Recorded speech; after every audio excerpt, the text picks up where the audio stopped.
केजरीवाल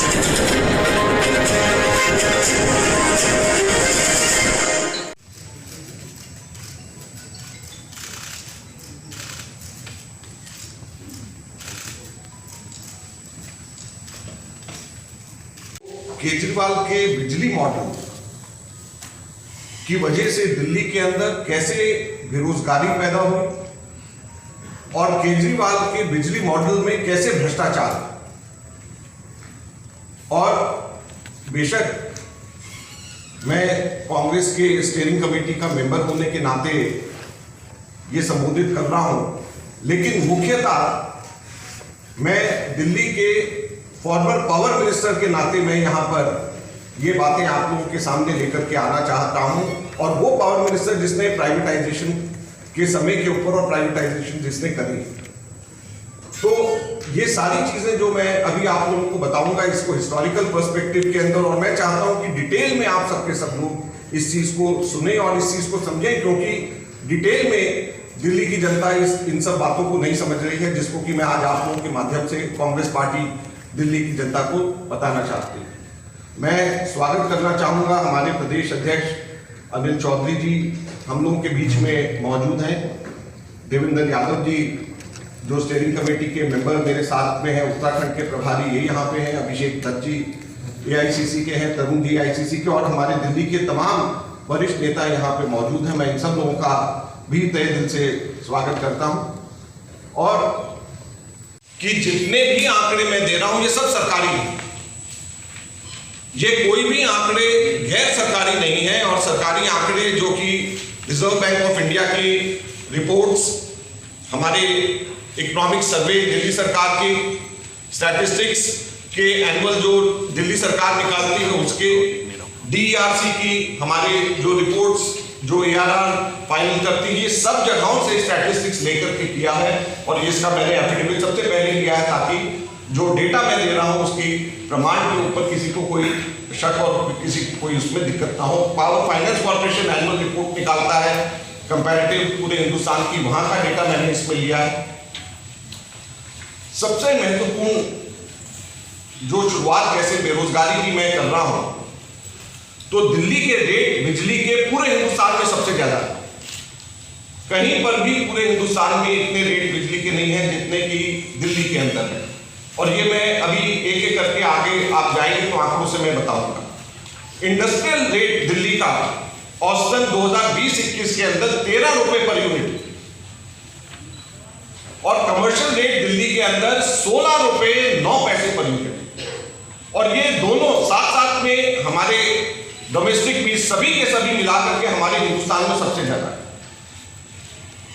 अब जो है नेबरिंग स्टेट जो नजदीक के हमारे आसपास के स्टेट्स हैं उसके साथ में हमको कंपेयर करना चाहिए कि वहां पर 2020-21 में इंडस्ट्रियल क्या रेट्स हैं, और कमर्शियल जो ऑफिसेज और छोटे दुकान, इवन बच्चर की दुकान, पान की दुकान को भी कमर्शियल रेट देना पड़ता है। उत्तराखंड के अंदर 6 रुपए 35 पैसे, पंजाब में 7 रुपए 2 पैसे, हरियाणा में 8 रुपए 14 पैसे, राजस्थान में 9 रुपए 72 पैसे, और दिल्ली के अंदर 13 रुपए है इंडस्ट्रियल रेट। तो आप सोचिए जब 13 रुपए यूनिट दिल्ली के अंदर इंडस्ट्रियल रेट है, और उत्तराखंड जो यहां से मुश्किल से 200 किलोमीटर भी नहीं है, वहां 6 रुपए 35 पैसे हो गया है, तो दिल्ली में क्यों कोई व्यक्ति अपना कारखाना लगाएगा, सबके सब वहां पे जाएंगे। पंजाब के अंदर जब इतना सस्ता है, हरियाणा में सस्ता है, 5 रुपए यूनिट फर्क है, तो दिल्ली में क्यों कोई लगाएगा, सबके सब लोग शिफ्ट हो रहे हैं। और ये आगे आने वाले जो मैं आंकड़े हैं उसमें आप देखेंगे कि किस तरीके से पिछले सालों में सब शिफ्ट हुआ है, और उसका क्या इंपैक्ट है वो भी मैं आपको बताऊंगा। कमर्शियल रेट्स अगर हम कंपेयर करें, उत्तराखंड में 6 रुपए 56 पैसे, हरियाणा 7 रुपए 80 पैसे, पंजाब 8 रुपए 97 पैसे, राजस्थान 11 रुपए 5 पैसे, और दिल्ली 16 रुपए 9 पैसे। उत्तराखंड में 1/3 दिल्ली से लगभग रेट है कमर्शियल। ऑफिसेज कोई यहाँ पर दिल्ली में सिर्फ वही खोलेगा जो कि अपना एड्रेस दिखाने के लिए, और सारे के सारे बैक ऑफिस ऑपरेशन सब के सब बाहर की स्टेट्स में करेंगे, तो दिल्ली के अंदर बेरोजगारी नहीं बढ़ेगी तो क्या होगा। केजरीवाल बिजली मॉडल ने दिल्ली के अंदर अनएम्प्लॉयमेंट और मास एक्सोडस इंडस्ट्रीज की दिल्ली के अंदर इसकी वजह से हुआ, जो आगे आने वाले स्लाइड्स में बताऊंगा। फरवरी 2014 से 2019 के बीच में 11 मेजर इंडस्ट्रीज को हमने करा तो 2638 37% इंडस्ट्रीज पे ताला लग गया। पहले 2014 में हमारे समय में 7092 फैक्ट्रीज थी और जो घट करके 2019 में 4454 रह गई है। 2638 फैक्ट्रीज जो 11 मेन हमारे कंपोनेंट्स हैं। और ये आप लोगों को अगर बुकलेट में इसकी डिटेल देखना चाहें तो इस बुकलेट के अंदर इसकी डिटेल पेज नंबर 3 पे है। जो फिगर 3 है उसके अंदर इंडस्ट्री वाइज डिटेल दी हुई है। और जैसे फूड प्रोडक्ट, ब्यूवरेजेस, टेक्सटाइल प्रोडक्ट्स के अंदर जो है कितने वर्कर्स और फैक्ट्री, जैसे टेक्सटाइल प्रोडक्ट्स में 2033 से 1519 रह गए। तो हर एक का इसके अंदर डिटेल इंडस्ट्री वाइज दिया हुआ है। टोटल जो है 2638 फैक्ट्रीज दिल्ली से शिफ्ट कर गई 5 साल में। और कितने लोग बेरोजगार हुए, हैरान करने वाली फिगर्स है। 1,38,000 लोगों की नौकरियां गई, 1,38,000। और ये सरकारी आंकड़े भी, मेरे आंकड़ा नहीं। और दिल्ली के अंदर 2014 में 3,37,000 कर्मचारी इन 11 इंडस्ट्रीज में काम करते थे, वर्कर्स काम करते थे। 2,09,000 रह गए, 1,38,000 बेरोजगार हुए हैं। ये केजरीवाल के बिजनेस मॉडल का दिल्ली के अंदर ये इनकी देन है। और दिल्ली के अंदर किस रेट पे ग्रो किया और दिल्ली की नेबरिंग स्टेट्स में किस तरीके से ग्रो किया है। उत्तराखंड, हरियाणा, पंजाब और दिल्ली, ये 4 स्टेट्स का कंपैरिजन है। और ये चौंकाने वाले फिगर्स। दिल्ली के अंदर कांग्रेस के समय पे 11.93% यानी लगभग 12% CAGR के हिसाब से मैन्युफैक्चरिंग सेक्टर ग्रो करता था। और नेबरिंग स्टेट्स में भी पंजाब और हरियाणा से ज्यादा था। पंजाब में 9.64 था, हरियाणा में 9.04 था। उत्तराखंड से सिर्फ 1% कम था कंपैरेटिव। तो कांग्रेस के समय में हमारे 11.93% मैन्युफैक्चरिंग सेक्टर हर साल ग्रो करता था। ये कांग्रेस के समय पे 2009 से 2014 की बात है। और अब केजरीवाल के समय की देखिए, कांग्रेस का 11.93% से घट करके 0.74% सिर्फ रह गया। सिर्फ 0.74% के हिसाब से पिछले 6 साल में मैन्युफैक्चरिंग सेक्टर ग्रो किया। और दिल्ली का नुकसान नेबरिंग स्टेट्स को फायदा हुआ। जहां पर बाकी स्टेट्स से ज्यादा दिल्ली थी, अब बाकी स्टेट से भी नीचे दिल्ली होगी। कम तो सब जगह के ऊपर हुआ है, क्योंकि भाजपा का शासन केंद्र के अंदर इस तरीके से रहा है कि मैन्युफैक्चरिंग सेक्टर ग्रो नहीं कर रहा। लेकिन जो मैन्युफैक्चरिंग सेक्टर ग्रो भी कर रहा है, दिल्ली के अंदर सिर्फ 0.74% ग्रो किया है। और बाकी जगह के ऊपर सॉफ्ट लैंडिंग बाकी जगहों के ऊपर हुई है। और बाकी जगह के ऊपर भी ग्रो करा है कम, लेकिन उतना कम नहीं है जितना दिल्ली के अंदर हुआ है। दिल्ली में आप इमेजिन करें 11.93% से घट करके 0.74% तक है। तो क्या है ये केजरीवाल का बिजली मॉडल। 1,38,000 लोग तो सिर्फ इस सेक्टर के अंदर, ये 11 इंडस्ट्री जो मैं बता रहा हूं इसमें बेरोजगार हुए। कितने ऑफिसेज बंद हुए होंगे, कितनी और बेरोजगारी हुई होगी, इस चीज का कोई आंकड़ा नहीं है। लेकिन जो दिल्ली में जो बेरोजगारी है, व्यापक बेरोजगारी है, उसका केवल और केवल अगर एक कारण कोई है तो केजरीवाल का बिजली मॉडल है। दिल्ली के अंदर भी जो एडिशन होती है ग्रॉस स्टेट वैल्यू के अंदर मैन्युफैक्चरिंग सेक्टर के अंदर, वो भी लगातार कम होती चली गई है। 6.82 था 12-13 में, हमारे आखिरी साल में जो कम होकर के 4.57 रह गया, लगभग 1/3 कम हो गया। दिल्ली का सरकार का 70-75 हजार करोड़ है और 30,000 करोड़ रुपए अकेला अलग से ये प्राइवेट कंपनीज ये रेवेन्यू कमाती। इतना बड़ा सेक्टर, पावर सेक्टर दिल्ली के अंदर है। पूरे हिंदुस्तान में सबसे कम lowest theft AT&C losses Delhi के अंदर है इस वक्त पूरे हिंदुस्तान में। को अब AT&C लॉसेस कहते हैं। ये पेज नंबर 6 में फिगर नंबर 9 पे अक्रॉस कंट्री पूरे उसमें दिल्ली के अंदर 53.9% जब एक जमाने में थी, अब घट करके 8.9% सिर्फ रह गई। सिर्फ 8.9% दिल्ली में है और पूरे हिंदुस्तान में सबसे कम। हिमाचल में 14 है, उत्तराखंड में 15 है, 15.7, हरियाणा में 17.8 है, पंजाब में 18 है, राजस्थान में 26 है। जब थेफ्ट हम लोगों के यहाँ पे कम है, रेट हम लोगों के इन लोगों से ज्यादा क्यों? हिंदुस्तान में सबसे ऊपर है 8.67 पर यूनिट दिल्ली में एवरेज। पहले मैंने आपको इंडस्ट्रीज और कमर्शियल का अलग अलग बताया, अब एवरेज रेट दिल्ली के अंदर 8.67 रुपए। और ये भी जो है फिगर 10 में उसी पेज में नीचे है, डिटेल में सब और स्टेट्स का दिया हुआ है, ये हमारे बुकलेट के अंदर। रेवेन्यू है एक साल का तो 1% लगभग 300 करोड़ का है। तो अगर उसका 92% के हिसाब से लगा लें तो 265.84 करोड़ रुपीस हर परसेंट बिजली की जब कम होती है तो कंपनीज को उतना 264.84% हर सालाना मुनाफा होता है। और 7.32% पिछले 5 सालों में कम हुई है। अकेले इस साल 1746 करोड़ रुपए कंपनीज को फायदा हुआ है, अकेले इस साल इस थेफ्ट को कम करने में। तो जब ये हमारी बिजली की चोरी कम हो रही है, अकेले एक साल में 1746 करोड़ रुपए की कमाई हो रही है, तो फिर टैरिफ क्यों बढ़ रहे हैं, फिर बिजली के रेट क्यों बढ़ रहे हैं? पिछले 5 सालों के अंदर 6 सालों के अंदर आम आदमी पार्टी सरकार ने प्राइवेट कंपनीज को दी।